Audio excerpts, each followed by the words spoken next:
সিরাজগঞ্জ জেলার ঘটনা বলবো না। এক যুবক সন্ধ্যাবেলা হিসাব বাবাকে বলে আমারে 10,000 টাকা দাও। বাবায় বলে দিব না। বাবায় জানে এখন টাকা দিলেই ও নেশা করে, আড্ডায় যাবে, নেশা করবে। বাবায় কইছে যখন দিব না সন্তান তখন রাগে আইসা বাবারে মায়ের শুরু করেছে।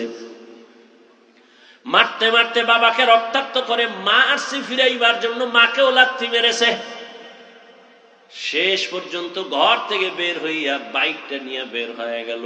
মা দরজা আটকাইয়া মাওলারে কয়, আল্লাহ ওই সন্তান আর আমার ঘরে ফিরাইয়া দিও না, আমার দরকার নাই, এখানে মইরা যাব, তারপরে এই সন্তানের মা ডাকার শুনতে চাই না।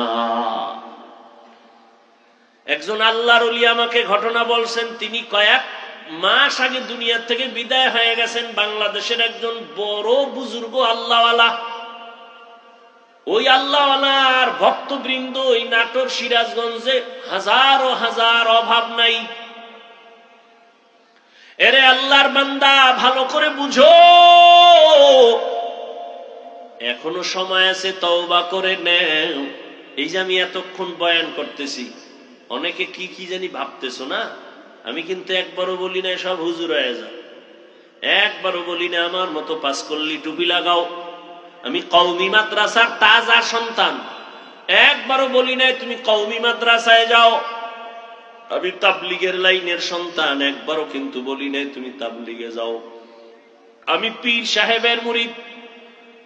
আমি শুধু মুরিদ না, বাংলাদেশে যারা পীর মুরিদি ওলিয়া উলিয়া মানে না তাদেরকে আমি চ্যালেঞ্জ দিয়েছি, আল্লাহর জাতের কসম, যারা বলে পীর আউলিয়া মানে না, ওরা কোরআন মানে না, বুখারী মানে না, ওরা এমন ভণ্ড, ওদের যারা ভণ্ড বলবে না তারাও ভণ্ড।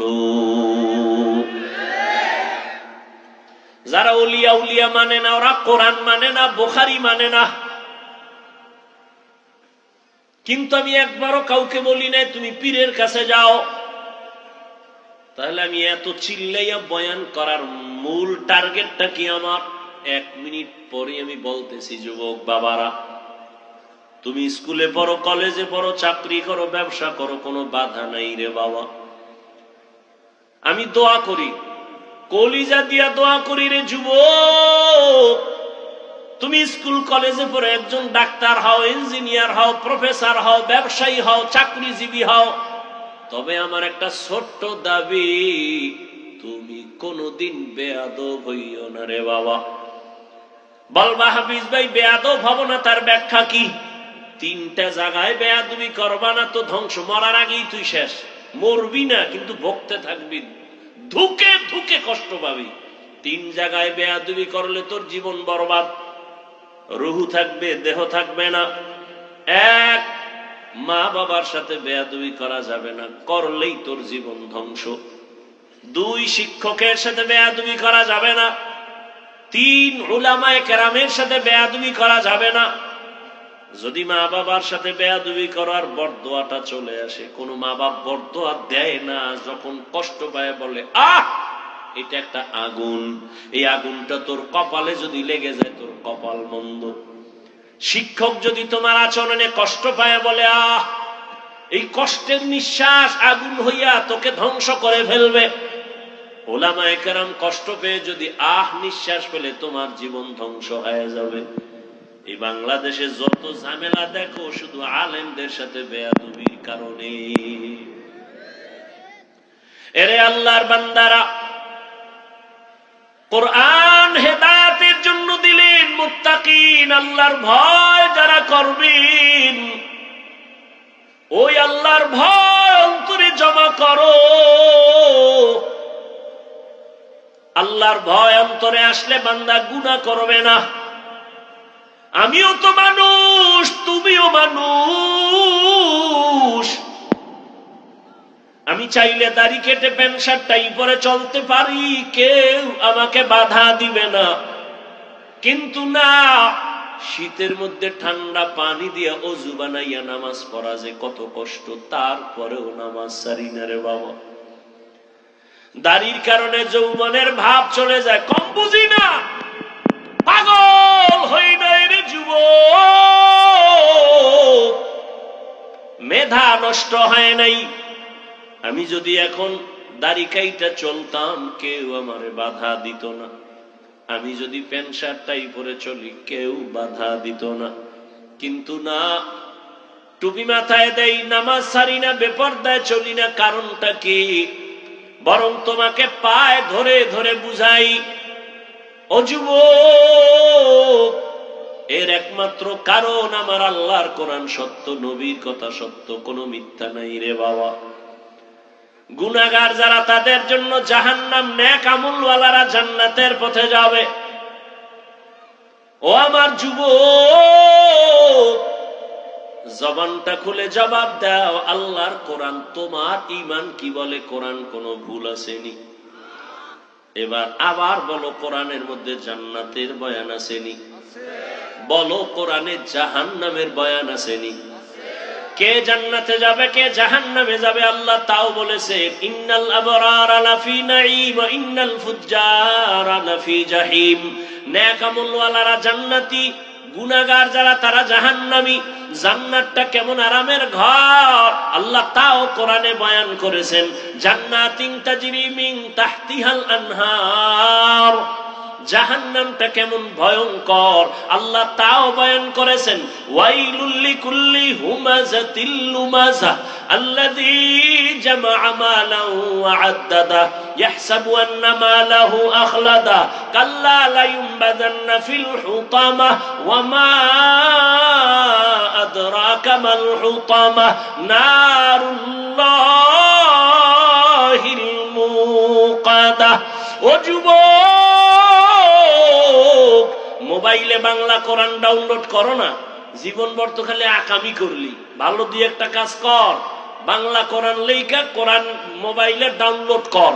মাঝে মাঝে রাতের বেলা শুয়া শুয়া কোরআন শরীফের বাংলা তরজমা দেখবি, মাঝে মাঝে ওয়াইলুল লিকুল্লি হুমাযা সূরাটার তরজমা পড়। আবার একদিন সময় পাইলে আর একটা সূরা পড়ো, আল কারিয়াতু মাল কারিয়া ওয়া মা আদরাকা মাল কারিয়া। আর একদিন সময় পাইলে আবার আর একটা সূরার বাংলা তরজমা পড়িও, কুল ইয়া আইয়ুহাল কাফিরুন লা আ'বুদু মা তা'বুদুন। আর একদিন সময় পাইলে পড়িও, ইযা যুলজিলাতিল আরদু জিলজালাহা ওয়া আখরাজাতিল আরদু আসকালাহা। আবার একদিন সময় পাইলে আর একটা সূরার তরজমা বাংলায় পড়ো, আলহাকুমুত তাকাসুরু হাত্তা যুরতুমুল মাকাবির।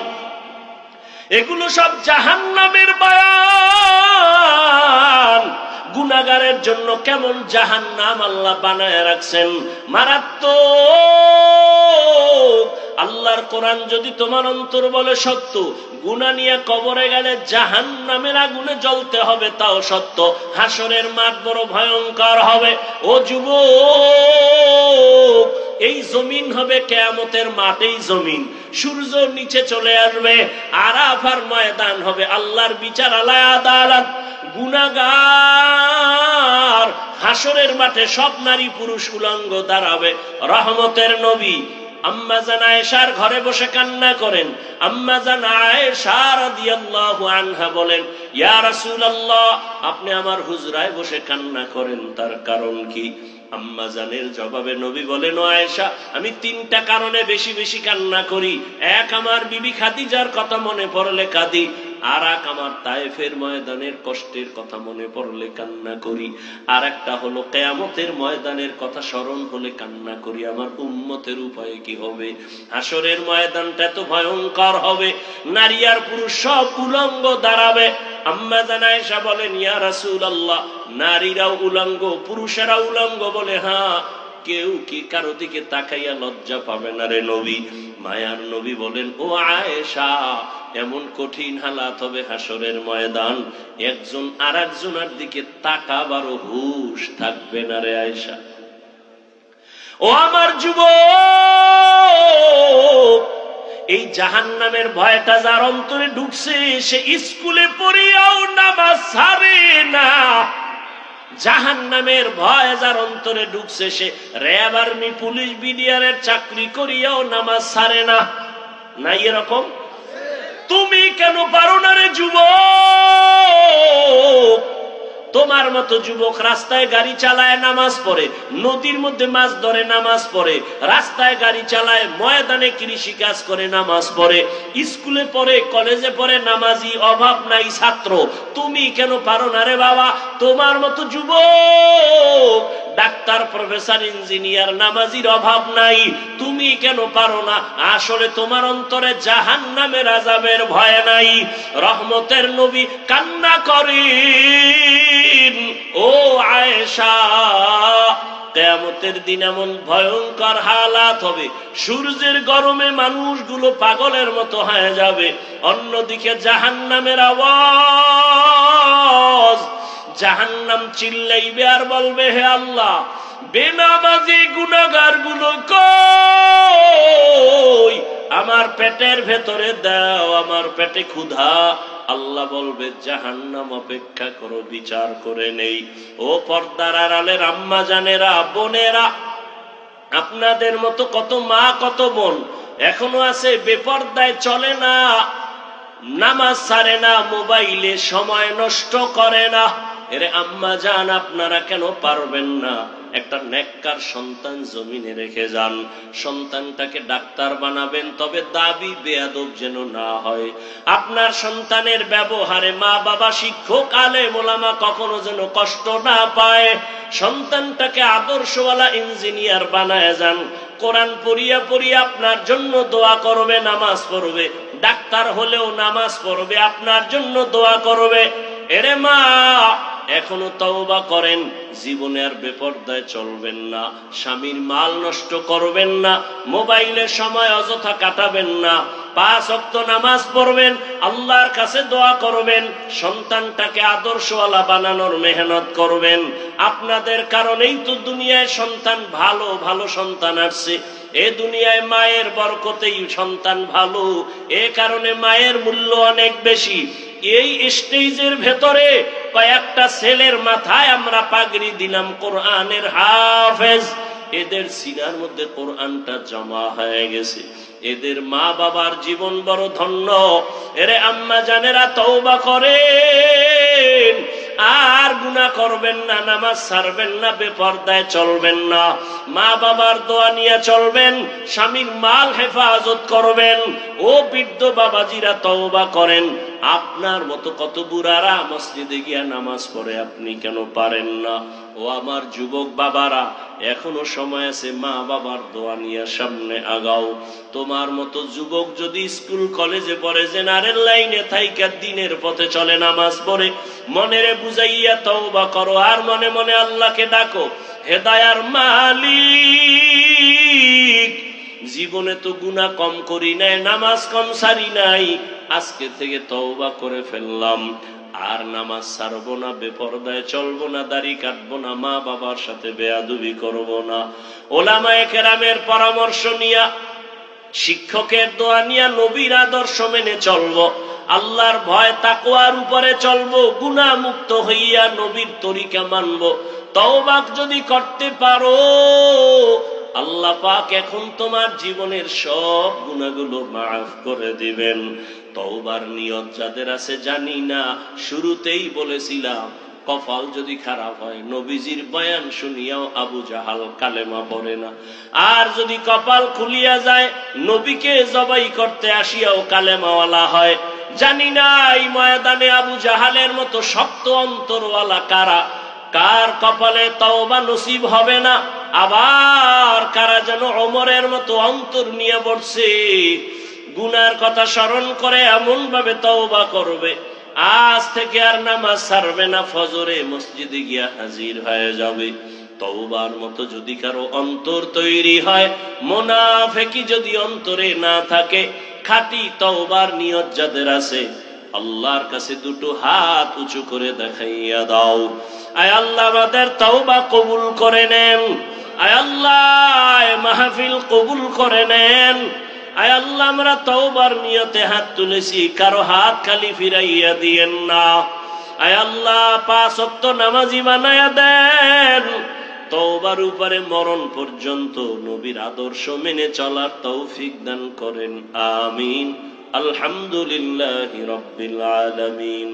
والصلاة والسلام على سيد الأنبياء والمرسلين وعلى آله وأصحابه أجمعين يا أرحم الراحمين يا أرحم الراحمين يا أرحم الراحمين رب ارحمهما كما ربياني صغيرا اللهم إنك عفو كريم تحب العفو فاعف عنا اللهم إنا نسألك رضاك والجنة ونعوذ بك من سخطك والنار اللهم إني ظلمت نفسي ظلما كثيرا ولا يغفر الذنوب إلا أنت فاغفر لي